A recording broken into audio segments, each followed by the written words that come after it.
Hace un par de semanas, realizando mi periódico repaso a los estrenos de cine en nuestro país en el portal web Film Affinity, me llamó la atención, entre un documental sobre Leiva, ¿de verdad le han hecho ya un estreno en salas a este tío? Y otra película más sobre relaciones entre menores de edad y Adolf Hitler, el cartel de una aparente comedia intrascendente llamada Ni de coña. Y no precisamente por su título provocador, ni por su reparto lleno de estrellas de la comedia más refinada, sino por el afiche. ¿No he visto yo esto en otra parte? ¿Se trata acaso de un fallo en Matrix? No, no es un déjà vu, aunque cueste encontrar las 7 diferencias entre este cartel y el de la polipremiada Campeones, si hasta aparecen 11 personas en los dos. Y sin embargo, esta anécdota no se limita únicamente a estas dos películas. And there will be emus in the zone. El plano Nadir con casi todo el reparto mirando a cámara desde arriba sí que es casi exclusivo de estas dos películas.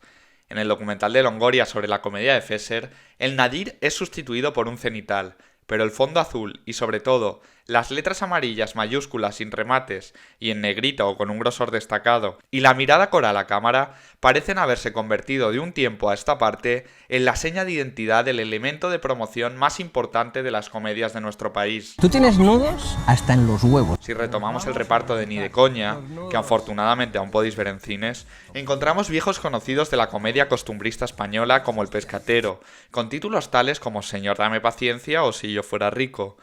De Goyo Jiménez, ¿Pero quién escribe estos tópicos? tenemos El Pregón, que a su vez nos conduce a Berto Romero con su revolucionaria serie Mira lo que has hecho y otras joyas de la comedia indie como Losers. Y tenemos también a Nathalie Seseña con obras maestras de la cartelería hortera como Mátame mucho. ¿Qué le haces? Oye, que es un perro, que Claro, no es pero- un retrasado No, mental. pero que... Al final, la mayoría de humoristas españoles que deciden hacer sus pinitos en el cine cómico acaban apareciendo en algún cartel de características similares a las descritas. Julián López es uno de los más incisivos. A fin de cuentas, ya la hora chanante y muchachada nui, con un humor muy distanciado del predominante en la mayoría de estos casos, aunque bueno, toda película tiene sus particularidades y hay algunas que incluso merecen ser salvadas de la quema, no vamos a ponernos ahora en plan Adorno y Horkheimer, ya recurrían a las mayúsculas en amarillo. Sin embargo, el rey de las letras mayúsculas amarillas y las comedias, llámalas costumbristas, llámalas tradicionales, llámalas rancias, llámalas tafias de nuestro país, es Leo Harlem, el cual ha pasado de contar chistes muy rápido a aparecer con poco más de media docena de largometrajes a sus espaldas en 4 de estos magníficos carteles. Y eso sin contar 2 de las más taquilleras películas de los últimos años, Padre no hay más que uno y su secuela, que en lo que llevamos de 2020, y no parece que nadie vaya a arrebatarle el récord, es la película que más ha recaudado en salas en nuestro país, con casi 13 millones de euros, y que, a falta de letras amarillas en el cartel, pues ya las incluye en el tráiler, no os preocupéis, y chistes de suegra también haylos. Hola, Javier. Y si nombrábamos antes al Pescatero y a Nathalie Seseña, más conocida como Berta, no creo que ni el más despistado ciudadano de este país, ni aquel que sobrevive en las 3.000 viviendas, ni el que se vanagloria de no contar con televisor en su sala de estar, desconozca que estos dos actores son los más destacables miembros del reparto de la sitcom La que se avecina. Tu aura me es muy familiar. ¿Tú y yo no nos hemos visto antes? No me suena. Ya te digo yo que sí. En una vida pasada. La cual no entraremos a valorar. Chucky. Hostia, pues doblado en ruso con el original de fondo es más gracioso y da menos grima. Pero que casualmente cuenta también en su portada con un reparto coral mirando a cámara y letras mayúsculas en amarillo. La serie de la que es secuela, con un gusto todavía más dudoso en su cartelería, presenta también letras gualdas en mayúscula, combinadas esta vez con horribles minúsculas, y también 7 vidas, la Seinfeld española. ¿Es por tanto una moda creada por la televisión y adoptada por la gran pantalla? Lo cierto es que bastantes títulos anteriores ya presentaban este tipo de caracteres, pero la frecuencia era mucho menor.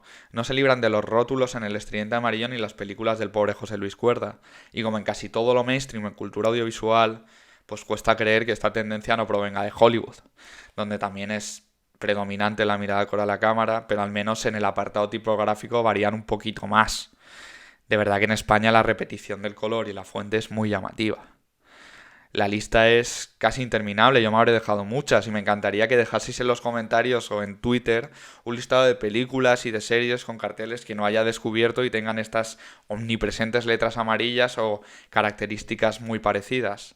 Me llamó tanto la atención cuando empecé a investigar hace un par de semanas que me costaba pensar que fuese el único que se hubiese dado cuenta.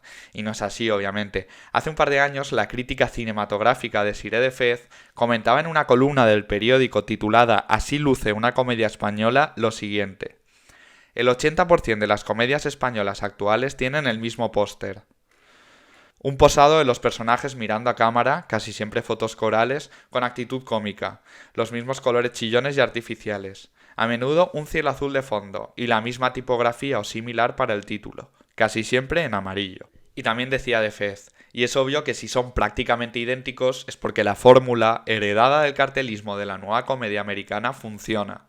Pero supongo que por una cuestión de cercanía y porque la comedia es un género que me entusiasma, no puedo evitar que esa uniformidad me extrañe, me moleste y me parezca contraproducente. Mi reflexión va en la misma dirección. Los afiches y los pósters siempre han sido un importante elemento de promoción de las películas en estreno, pero en una época como la actual, donde lo superficial y la estética cobran más importancia si cabe, ¿no sería más oportuno todavía diferenciar el producto a través de estos carteles, en lugar de emplear un molde común que dé la impresión de que el contenido de dichas comedias es prácticamente el mismo siempre, y que todas ellas son producidas siguiendo la misma fórmula, tanto en lo formal como en lo temático, sin ningún rasgo autoral por parte de directores, guionistas y demás equipo técnico? Y no solo eso, sino que mientras que otros géneros se esfuerzan por aportar una vena artística en sus elementos promocionales, póster y tráiler principalmente, el hecho de que el género cómico lo haga en mucho menor medida también da a entender que su público potencial es menos exigente, menos crítico, o que se conforma con unos mínimos invariables. Y sinceramente no creo que sea así. Los espectadores de comedia somos posiblemente igual de exigentes, sin embargo, parece que la dificultad de crear un material humorístico original provoca que en muchas ocasiones el producto sea bastante homogéneo entre sí, y que se recurra al cliché más de lo conveniente. Y esto se deja entrever ya desde el cartel promocional. Como dice la célebre frase de Lev Tolstoy que da comienzo a Ana Karenina, todas las familias felices se parecen unas a otras, pero cada familia infeliz lo es a su manera. Esto se puede extrapolar al ámbito cinematográfico, aunque no deja de ser otro tópico aquel que afirma que la comedia es el género más complicado de que funcione, tanto en teatro como en cine. Pero tampoco deja de ser cierto que hacer reír no es tarea sencilla, y que en una historia dramática siempre es más sencillo atisbar las particularidades vitales de sus personajes, aunque a la postre también guionistas y directores empleen en el género dramático fórmulas comunes de construcción, tanto narrativas como formales. Pero es que ni siquiera es así siempre. Muy poco tiene que ver la comedia de Fesser con la de Fernando Ayllón, o las películas de Ignacio García Velilla con las de Dani de la Orden, o las de Martín el Lázaro con las de Cesgay, por no hablar de las de Borja Coveaga o Alex de la Iglesia. Y sin embargo, todos presentan carteles muy similares. De hecho, entre las películas que pueden catalogarse como comedias y que más he disfrutado esta última década, algunas presentan un cartel que se adscribe al modelo tipo que vengo comentando, y no obstante, no creo que por ello presenten de por sí un molde determinado que las iguale. Otras, aunque algunas incluso tengan también letras amarillas o no sean una comedia al uso, poseen rasgos bastante distintos en sus carteles que los hacen más estilizados y bellos. E incluso películas que no pertenecen al género cómico presentan rótulos en amarillo.